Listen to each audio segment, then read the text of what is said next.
फुंबिलि लोगोफोर बयनिसिमबो दिनैनि नैबे भिडिअनि गेजेरजों जोङो देग्लायनि मेट्रिक आनजाद 2025 मायथाइनि बड' मिडियामनि फरायसाफोर जायफोरनाखि टप 10 लिस्टआव गाखोनो हादों बिथांमोना 19 कमल कुमार ब्रह्म माने 19थि कमल कुमार ब्रह्म देरहासार बान्थाखौ आवग्रिनो हानाय बिथांमोननि मुंफोरनि फारिलाइखौ जों नायगोन। बबे स्कुलनिफ्राय माबे जिल्लानिफ्राय आरो बेसेबां नाम्बार मोनदोंमोन, जौखोन्दोआ बेसे आरो बेसेबां मासि एबा बेसेबां रेंकआव आवग्रिनो हादों बिनि मुंफोरनि फारिलाइखौ जों फारियै नायगोन। नोंथांमोना भिडिअखौ नायदोंब्ला जोबजासिम नायलां आरो चेनेलाव गोदानै फैदोंब्ला चेनेलखौ साबस्क्राइब खालामनानै लानो दाबाव। देग्लायो जोंहा कमल कुमार देरहासार बान्थाया 19थि लामायाव फैबाय दे। 19थि कमल कुमार ब्रह्म देरहासार बान्था 2025 मोननो हानाय फरायसाफोरनि फारिलाइ। दानिया नाय सेथि नाम्बाराव सोर मोननो हादों? नयनमणि बर' सेथि नाम्बाराव। फरायसालिनि मुङा जाहैबाय UN एकाडेमि तामुलपुर, जिल्लायाबो तामुलपुर आरो गासै मोननाय नम्बरा बेसेबांनो 561। 600 नाम्बारनि जायोना मेट्रिक आनजादा, 600नि मादाव 561 नाम्बार मोनदों। ओमफ्राय बेसेबां पार्सेन्ट एबा जौखोन्दो मोनदोंब्ला 93.5 93.5% मोनदों। बिथाङानो सेथि नाम्बारखौ आवग्रिनो हादों। नैथियाव दङ हायुंसा बसुमतारी, फरायसालिनि मुङा जाबाय UN एकाडेमि बिजनि, चिरां जिल्लानि 547 नाम्बार मोनदों 600नि मादाव। जौखोन्दोआ जाहैबाय 91.17 जौखोन्दो आरो नैथि मासिखौ आवग्रिनो हादों। थामथियाव सोरनाय? मिथिसार स्वर्गियारी, फरायसालिनि मुङा जाबाय बाथौ आश्रम हाइ स्कुल मेदाघाट, बाक्सा जिल्लानि 544 नाम्बार मोनदों 600नि मादाव। ओमफ्राय जौखोन्दोआ जाहैबाय 90.67 90.67% मोनदों। थामथि मासिखौ आवग्रिनो हादों। 4 नाम्बाराव दं गोजोन बर', फरायसालिनि मुङा जाबाय सिजौ एकाडेमि केशब नोगोर, फरायसालिनि मुङा, जिल्लाया बाक्सा, 543 नाम्बार मोनदों। ओमफ्राय बेसेबां जौखोन्दो मोनदों? पारसेन्टआ जाहैबाय 90.5 माने 90.5 जौखोन्दो। ब्रैथि मासिखौ आवग्रिनो हादों। 5थि नाम्बाराव दं रिमजिम बसुमतारी, हाथरखि फरायसालि सालबारिनो, फरायसालिनि मुङा, जिल्लाया बाक्सा, 539 नाम्बार मोनदों।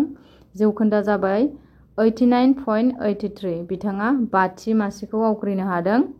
5थियावनो गासै 3 दङ एखे पारसेन्ट मोननाया, बिसोर 3 एखे पारसेन्ट माने बिसोर 3बो 5थि मासिखौ 5th रेंकखौ आवग्रिनो हादों दै।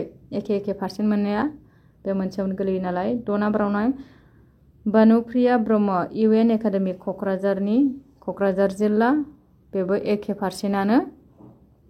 ओमफ्राय दङ इसोर 3 नालाय, बिसोर 3आ एखे जागोन पारसेन्टआबो, नामाल' बेलेग। निजोम गोरा बर' आरो फरायसालिया अबेनि होनोबा सुंजाब बरालि सोलोंसालि गरेस्वरनो, तामुलपुर जिल्ला, एखे पारसेन्टआनो 89.83। 3आ 5थि मासिखौ आवग्रिनो हादों। 8 नाम्बाराव दं अलंबार बर', बिसोर 3आ 5 नाम्बारावनो गोलैबाय दे, 5थि नालाय। अलंबार बर'आ हाथरखि फरायसालि सालबारिनो, बियो बाक्सा जिल्लानि, 6थि मासिखौ आवग्रिनो हादों। 89 जौखोन्दो मोनदों।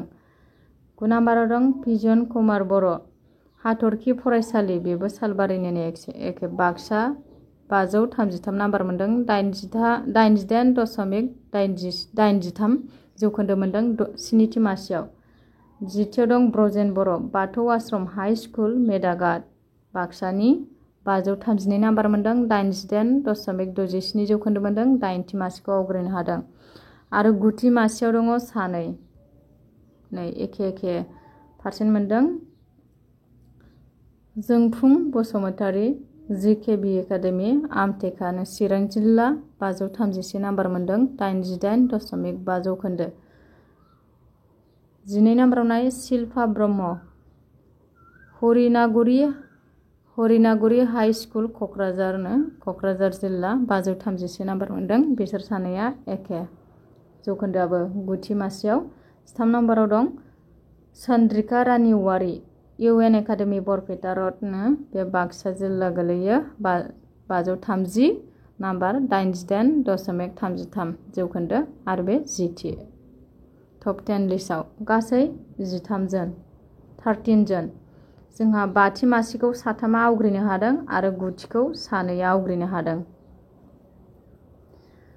बबे जिल्लानिफ्राय बांसिन बे टप 10 रेंकआव गाखोनो हादों होनोब्ला नायदो माबे जिल्लानिफ्राय जों बेखौबो नायगोन। बाक्सा जिल्लानियानो बांसिन आरोना गाखोनाया नैबेयाव नैबे बाक्सा साबैसे दं बाक्सानिया नाय मोनसे मोननै मोनथाम थांबाय आरोबाव दं साथाम साब्रै साबा साद' सा-स्नि गासै 13 जननि गेजेराव सा-स्नियानो बाक्सा जिल्लानिफ्राय मोननो हादों आरोना। लोगोफोर दिनैनि भिडिअ बेखिनियानोमोन। आइ होप नोंथांमोना भिडिअखौ नायनानै एसेब्लाबो मोजां मोनदों। जुदि भिडिअखौ नायनानै मोजां मोनदोंब्ला लाइक कमेन्ट आरो शेयार आरो चेनेलाव सोरबाफोर दिनैसो गोदानै हाबफैदोंब्ला चेनेलखौबो साबस्क्राइब खालामनानै गालांनो दाबाव। बाय नेक्स्ट भिडिअ लोगो मोनगोन।